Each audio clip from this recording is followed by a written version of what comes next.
Right.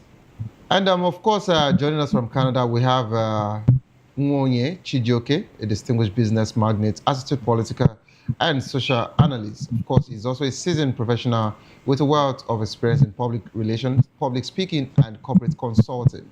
Good afternoon, Chijioke.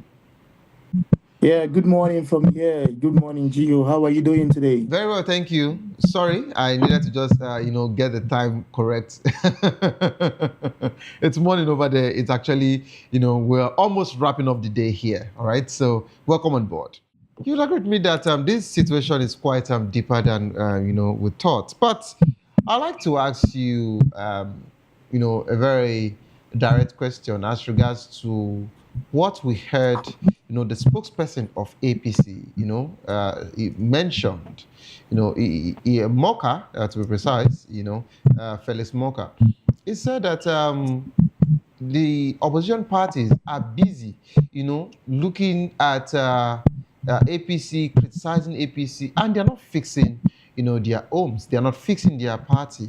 Hence, they're having, more crises. So what can you say as regards to this? And not only that, what do you think that the supporters of Peter Obi, people like you, would do to Labour Party when you realize that Labour Party leadership are asking Obi to also join the primary, race and not giving him, automatic tickets for the 2027 election? What's your reaction as regards to all of this? That's a very deep question. Thank you very much, Xavier, for that hard question. I really So it's your party, so I think you should have better answer for me. It's your party. But this is my opinion. Let me dive in straight into it. Now, APC should understand that they are not just a political party right now. They are the leading party, like the party in power. So they should also understand that it is their responsibility to make sure that Nigeria is moving forward, in the sense that it is also their responsibility to make sure that these political parties that are having this problem, it is their responsibility to fix it and make sure there is peace at home. Now, why are they not concerned? Because they are actually the one, causing the damages. So they should be concerned in so many things, not just the problem facing individuals, but everything. It is their responsibility. So I that is my reply to the APC on that. Now coming to the Labour Party question. There is this adage that we say, don't bite the hand that feed you. Like I told you on the last interview that we did, nobody cared about Labour Party. Nobody knew Labour Party until P2P. So that alone should be a reminder, a constant reminder to them that P2P do not need Labour Party. They need P2P. So, but if they decide that they want to do the primary, it's under the constitution. Like, you cannot oppose that. But the question there is this: what is the real intention behind the agenda of the primary stuff? Is it for fairness, to play fairness? Because if it is to play fairness, we know that P2B, if he contests for the primary, obviously is going to win. But if it is for selfish interest, that is where P2B has been taking his time to decide on what is really going to happen. So we have to know the intention of these people, what is really happening in the party, before P2B decide if he's going to run with Labour Party or if he's running with ADC. So all these things, like I said, I am patiently waiting for my leader, P2B, on whatever he decides. So if he's running with Labour Party, with whatever I believe he knows why he will run with Labour Party. If he says no, then bye-bye to Labour Party. And of course, Labour Party is going to lose even the governor and the deputy that they have. Okay, so they should be careful. That's it. Chijioke, let me say this. I understand that you are a follower, of the Obi movement and all of that. But if you would agree with me on this particular one that I need to mention now, if you look at the trajectory, you would agree with me that Peter Obi is not really paying attention to whatever situation that is going on in Labour Party, and he has not been saying so much about the whole situation.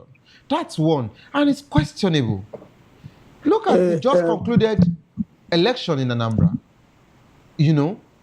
and we expect him, even to this issue of Abure and Senator Nadi, even to the issue of NLC with the Labour Party in general.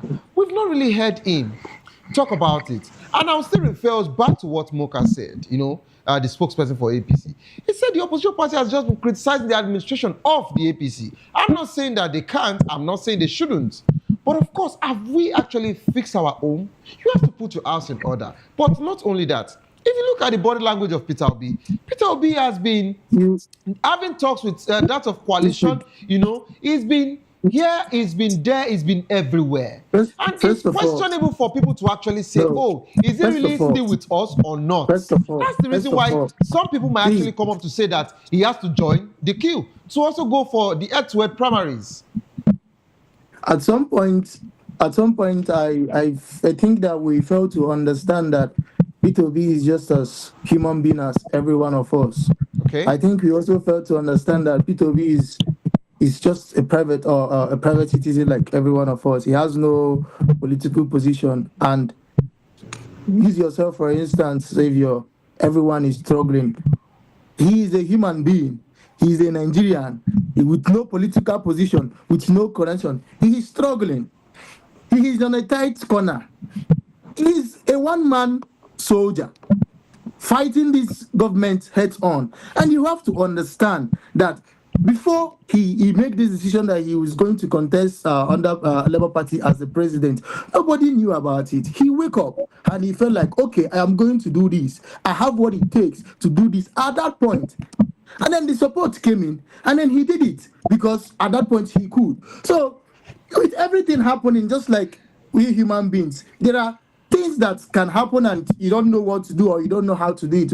Like I said, he's a man of wisdom. He has brought himself this far, and no one advised him, no one told him what to do, and no one said, okay, did this. He did it on his own. So like I said, he hasn't said anything, just like you said. So until he says something, they will know what to say. So I think that we should understand that he's like every one of us, battling his in, struggling to make sure that things. He don't know whether he's trying underground, trying to know if he's going to build Labour Party, and everything is not working because he's not the owner of Labour Party.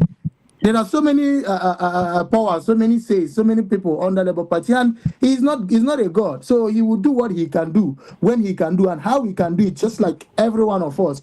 So until he says something and he said, okay, this is this, and this and that, they will now have what to say about it. So I think that's all I could say on that. All right, thank you so much, Chijioke, for that wonderful submission.